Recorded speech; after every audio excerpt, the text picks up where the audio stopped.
Okay, so I'm going to show you how I get this picture ready to paint. I'm going to make it into a better composition.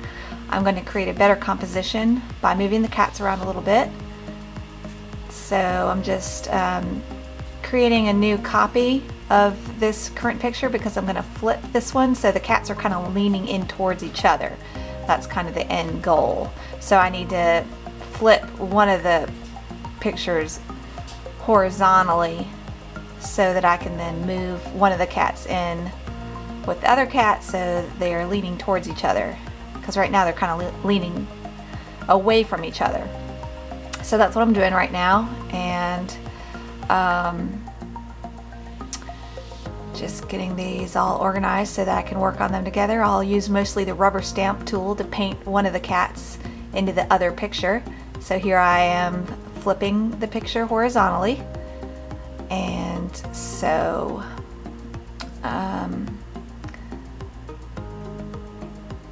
what I'll do is get the stamp tool by pushing S,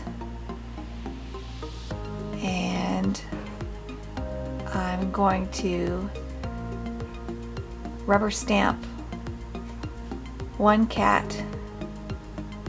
I'm going to rubber stamp the tabby cat into this picture so that he's kind of leaning towards the tuxedo cat. And I've got my rubber stamp tool, and I'm just figuring out exactly where to put the ear. And I did not create another layer here, and later in this video you'll see I change my mind and I create another layer so that I can move this cat around freely.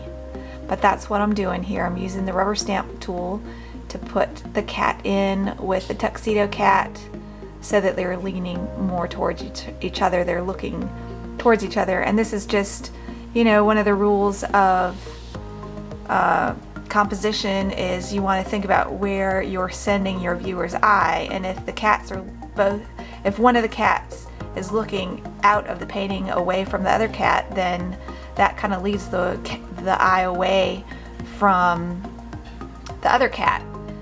So I kind of want the two cats looking at each other because that encourages the viewer's eye to keep their eye in the painting back and forth between the two cats instead of following one of the cat's gaze right out of the painting without looking at the other cat.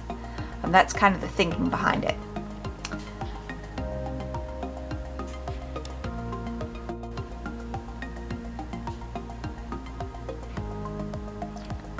Okay, so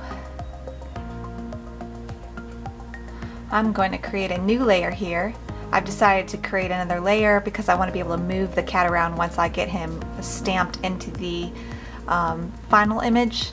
So that's what you saw me just do. I just created a new layer in Photoshop. That way I can move the cat around after I've rubber stamped him into the final image.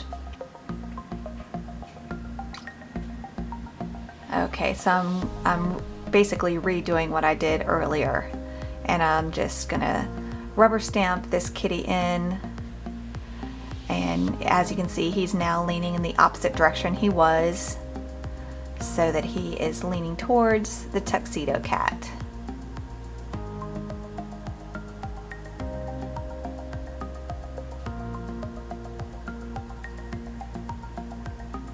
And just make sure you get everything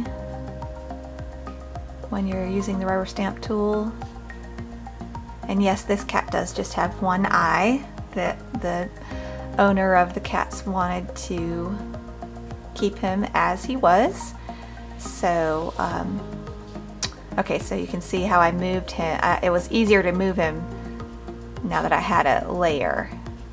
Now that he has his own layer, it's easier to move him. And now I'm going in with the eraser and just kind of cleaning up around him, and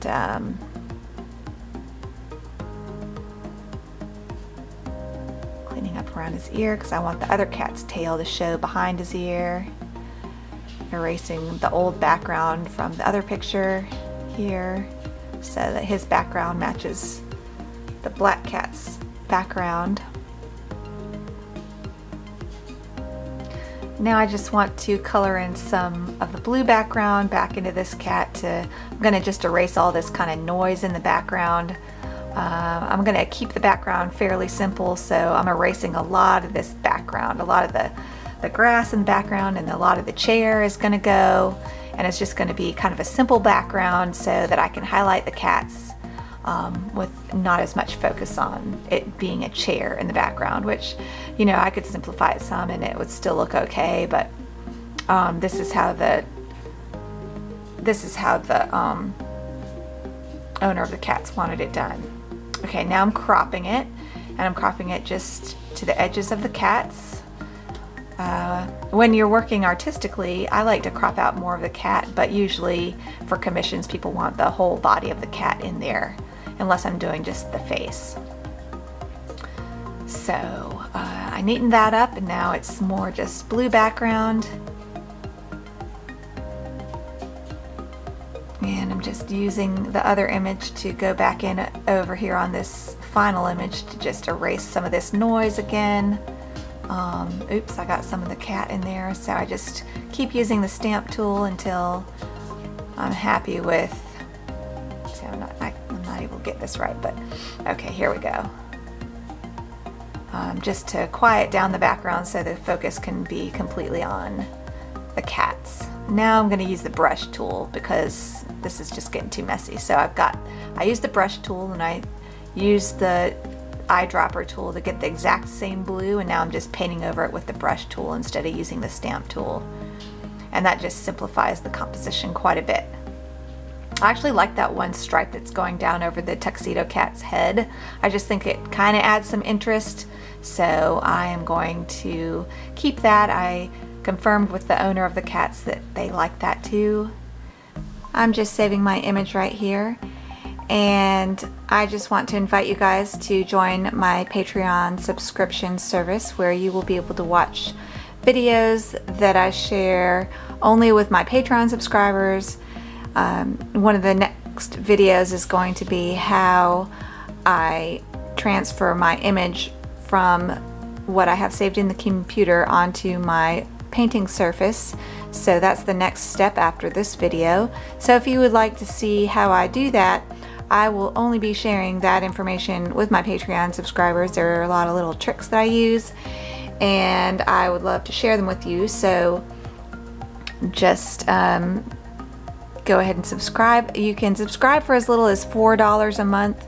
You don't have to pay until the first of the month, and you can cancel anytime. So you could even subscribe technically and not have to pay until the first of the month and get access to some of these videos. So feel free to try out my Patreon subscription service, and I hope to see you there. Take care, and thanks so much for watching. Bye.